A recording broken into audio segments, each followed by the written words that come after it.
سے گھنٹی کے آنے والی قسطوں میں کیا ہوگا؟ مہروز جو کہ مار کٹائی کے بعد اب تھوڑے سے ریسٹ کے اوپر ہیں جناب، لیکن دماغ کے اندر سے شیطانی اور جو بغیرتی ہے وہ تو بالکل بھی نہیں نکلی، تو اسی طرح کا بغیرت اور ذلیل انسان ہے وہ، اور ساتھ میں جو اس کی شیطانیاں ہیں وہ بھی ختم نہیں ہو رہی۔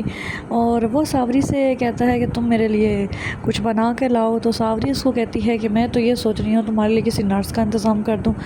تو آگے سے وہ کہتا ہے کہ تمہارے ہوتے ہوئے مجھے کسی نرس کی کیا ضرورت ہے؟ وہ کہتی ہے میں تمہاری بیوی تو نہیں ہوں، بہت سے اب ایسے کام ہیں جو میں نہیں کر سکتی، جو صرف نرس کر سکتا ہے۔ تو اس پہ وہ یہ جواب دیتا ہے کہ ابھی میں اگر اپنی بیوی سے کہوں تو وہ خوشی خوشی یہ سارے کام کرے گی۔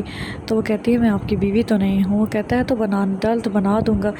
خیر اس کی مہروز کی جو بکواس ہے اس کے اوپر تو مجھے انتہا غصہ آتا ہے، انتہائی گھٹیا اور چول انسان ہے وہ۔ اس کو پتہ ہے میں نے اس کے ساتھ شادی نہیں کرنی، وہ اس کو صرف اس بات کے اوپر پھنسائے ہوئے ہے کہ تم جو ہے میری بیٹے کی اور بہو کی طلاق کروا دو، تو ملائکہ کے طلاق کے بعد جو ہے میں تم سے شادی کر لوں گا۔ حالانکہ ایسا بالکل بھی نہیں ہونے والا۔ اس کی پوری پلاننگ ہے کہ جب یہ سارا ہو جائے کام تو میں جو ہے اس کو ایک بالکل ٹیشو پیپر کی طرح جو ہے نا اٹھا کے باہر پھینک دوں ساوری کو، اور ساوری جو اتنی ہواؤں میں اڑ رہی ہے، پھر اس کے بیمار ہوتی جب اس کی شکل دیکھتی ہے لیٹا ہوا ہے بستر پہ، اب اس کو تکلیف ہو رہی ہے، ظاہر ہے اس کی عیاشیاں ختم ہو گئی ہیں، وہ کہیں جا نہیں سکتی، سیریں نہیں کر سکتی، سیر سپاٹے ختم ہوئے ہیں، ایک مریض کے ساتھ رہنا پڑ رہا ہے۔ تو خیر جو بڑے دعوے کرتی تھی کہ مجھے آپ سے محبت ہے اور فلان ہے، ٹھیک ہے ہم مجھ سے شادی کر لیں، یہ کر لیں وہ کر لیں، تو جناب اس کی محبت ساری جو ہے وہ غبارے کی طرح ٹھس ہوئی ہوئی ہے، اور جناب وہ اس کو سوچ رہی ہوتی کہ کاش اس سے بہتر کہ یہ جو بڈھا پڑا ہوا ہے مریض، اس سے بہتر تھا کہ میں اس کو بلیک میل کر کے پیسے ہی کھا لیتی یار۔ تو اس کے اندر اس کی اپنی شیطانی بھی نظر آ گیا کہ وہ خود کتنی شیطان اور گھٹیا ہے۔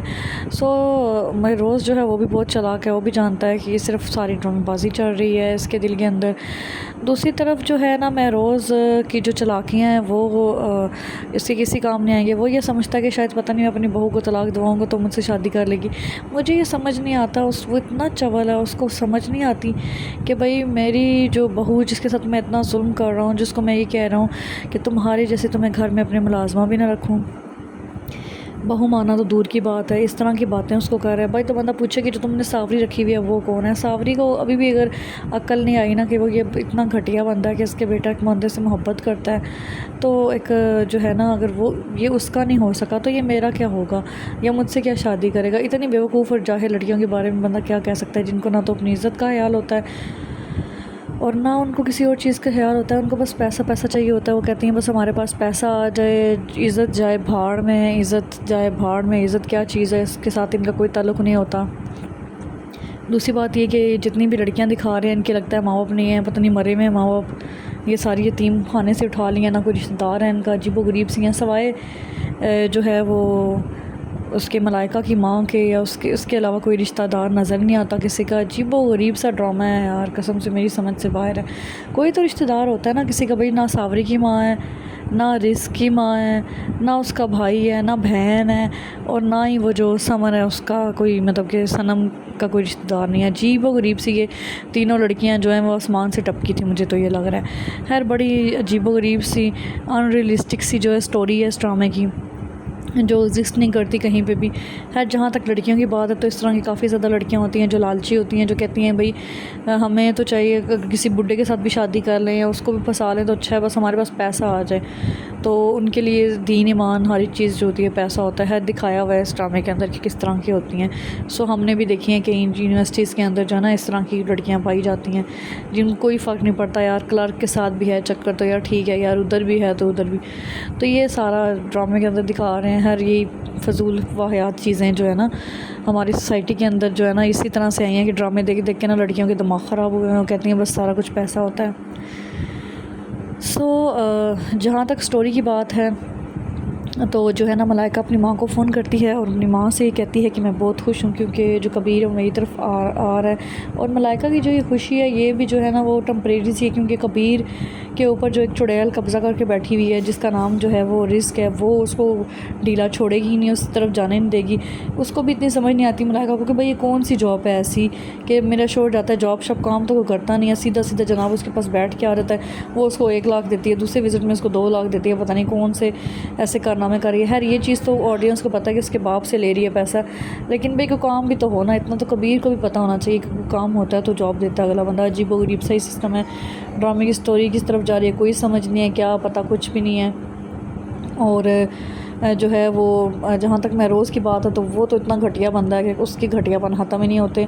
تو وہ جب اس کے پاس جاتی ہے جو ہے نا صابری جو ہے جب جاتی ہے کچن کے اندر, اور وہ اس کو کہتی ہے ملائکہ کہ کوئی مجھے کچن کا پتہ نہیں, میں تو یہاں پہ نئی آئی ہوں, تو تمہیں چیزیں پتہ ہیں تو تم مجھے جو تم نے کھانا بنایا مجھے دے دو. واہ جی واہ, میں کہتی ہوں اس کے اوپر یعنی ڈٹھائی اور بے شرمی کی حد ہو گئی ہے. بندہ پوچھے گیا تو میں کیوں دے تمہارے منہ کے اوپر ایک جوتا نہ مارے, تم ایک تو اس کے گھر کے اندر مسلط ہو گئی ہو.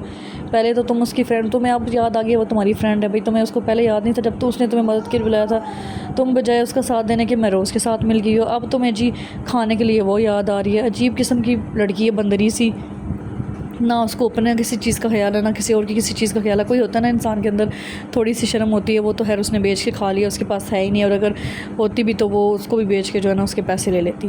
تو خیر اس کو یہ کہتی ہے, اور آگے سے وہ اس کو کہتی ہے کہ بھائی تم جاؤ بھائی میرے گھر سے نکلو, تم یہاں پہ آ کے یہ وہ آگے سے کہتی ہے کون سا گھر بھائی تمہارا گھر, تمہیں اس گھر سے بھی دھکے مار کے نکال دیں گے تھوڑے عرصے تک. تو خیر اس کو شاید اس چیز کا پتہ نہیں ہے کہ جو ہے نا کبیر وہ بھی اس پلاننگ میں ہے کہ میں جو ہے نا یہ گھر چھوڑ دوں, جلد ہمارے پاس پیسے آ جائیں تاکہ ہم اس گھر کو چھوڑ دیں. میں نے فیصلہ کیا ہے کہ میں یہ گھر چھوڑ دوں گا. تو دیکھنا ہے کہ اس فیصلے کے اوپر جو ہے وہ کتنا عمل کر سکتا ہے, کیا وہ گھر چھوڑ سکے گا یا حالات اس کو پرمیشن دیں گے کہ وہ گھر چھوڑ سکے. روپیہ اس کے پاس بیچارے کے پاس ہے نہیں, باپ اتنا امیر ہے حد نہیں ہے, لیکن جو ہے نا بیٹے کو کچھ نہیں دے سکتا. دوسری طرف جو سب سے امپورٹنٹ بات, صنم اس کو فون کرتی ہے مہروز کو کہ تم جو ہے نا مجھے جو ہے وہ 2 کروڑ کب دو گے. تو وہ ساوری اس کے پاس ہوتی ہے, تو وہ ساوری سسٹم کہتا ہے کہ تم چپ کر, جو میں کال ریسیو کرنے تو سمن کی کال ہے. تو وہ جب اس سے بات کر رہا ہوتا ہے وہ اسے پوچھتی ہے بھائی کیوں کیا کہہ رہا ہے, کس چیز کے 2 کروڑ مانگ رہی ہے. تو وہ کہتا ہے کہ بھائی مجھے بہت تنگ کر رہی ہے, میرے تو سر کے اوپر آ گئی ہے, اور جہاں تک مجھے لگتا ہے میں روز جو ہے نا وہ یہاں پہ کوئی ایک نیا کارنامہ کرے گا. مجھے لگتا ہے وہ قتل شتل کروائے گا اس کا, کسی کار ایکسیڈنٹ کے اندر جو ہے نا وہ شو کرائے گا جیسے کار ایکسیڈنٹ ہوا ہے, اور اس طرح سے اس کو مار دے گا. یا تو یہ کام کرے گا اس کو مروا دے گا, یا دوسرا کام یہ کرے گا کہ وہ تصویر جو لیتا ہے موبائل سے اس تصویر کی جو ہے نا کہیں پہ جو ہے وہ لگا دے گا, تصویر اخبار کے اندر چھپا دے گا کہ بھائی مر گئی ہے, اور اس کا نام صنم تھا, اور صنم کو شاید وہ کہیں غائب کروا دے گا.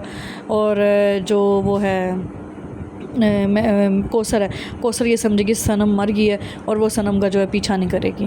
تو یہ ساری سٹوری ہے. وہ اس کو کہتا ہے کہ بھائی کون سی فوٹوگرافس, میرے پاس تو کوئی فوٹوگرافس نہیں ہے, وہ فوٹوگراف تو میں ضائع کر چکا ہوں. تو وہ اس کے ساتھ ڈبل گیم بھی کھیل رہا ہے. وہ فوٹوگراف پتہ نہیں اس کے پاس ہیں یا نہیں ہے, اس سٹوری کا تو ہم ابھی نہیں کہہ سکتے. لیکن جہاں تک بات ہے مہروز کی, تو مہروز جو ہے نا وہ انتہائی گھٹیا بندہ ہے, وہ کچھ بھی کر سکتا ہے. وہ اس کام کے لیے اس کو مروا بھی سکتا ہے, اور وہ یہ کہتا ہے کہ میں جو ہوں نا میرے جو ہے نا سر پڑ گئی, اب یہ گلے آ گئی ہے, میرے گلے کو آ گئی ہے, اس کا کوئی انتظام کرنا پڑے گا. تو انتظام سے یہ لگتا ہے کہ وہ اس کو قتل کرائے گا یا پھر کچھ اور نیا انتظام کرے گا. تو وہ اس کے کارنامے کافی ہیں پہلے بھی, تو اور نیا کارنامہ بھی کرنے کو جو ہے نا وہ تیار ہے. ویسے بھی وہ شیطان ہے, شیطان سے کچھ بھی جو ہے نا وہ نہیں ہو سکتا کہ بندہ کہے کہ یار کوئی اچھی امید تو ہوگی نہیں اس سے, تو وہ نیا کوئی کارنامہ آنے والی نئی قسطوں کے اندر کوئی نیا کارنامہ ضرور کرے گا.